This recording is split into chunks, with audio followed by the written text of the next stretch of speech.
The word jihad is mentioned in the Quran about 41 times. The words mercy, peace, and compassion are mentioned about 355 times.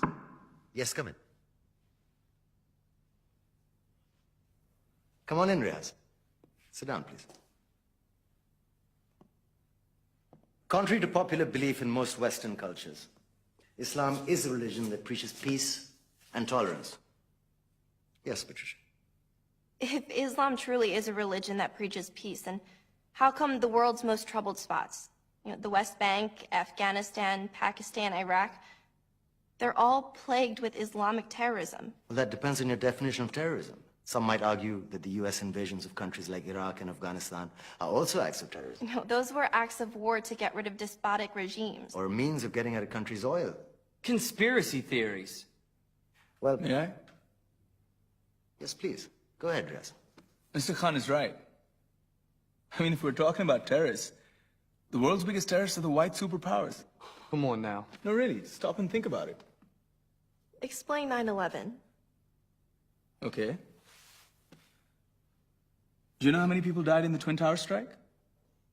Around 3,000. And do you have any idea how many people died in the bombing of Afghanistan? Take a wild guess. More than 15,000 people died. And that's just conservative figures. About 50,000 tons of explosives were dropped on innocent civilians.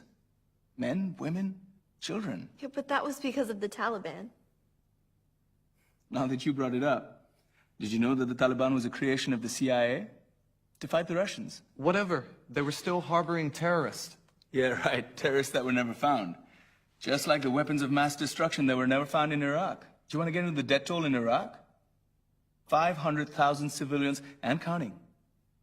And what do Britain and America say when they don't find these weapons?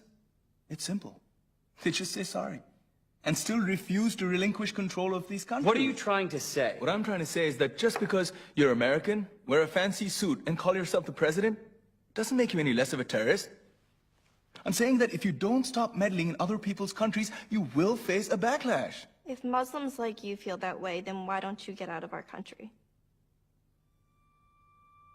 We will. As soon as you promise to leave ours.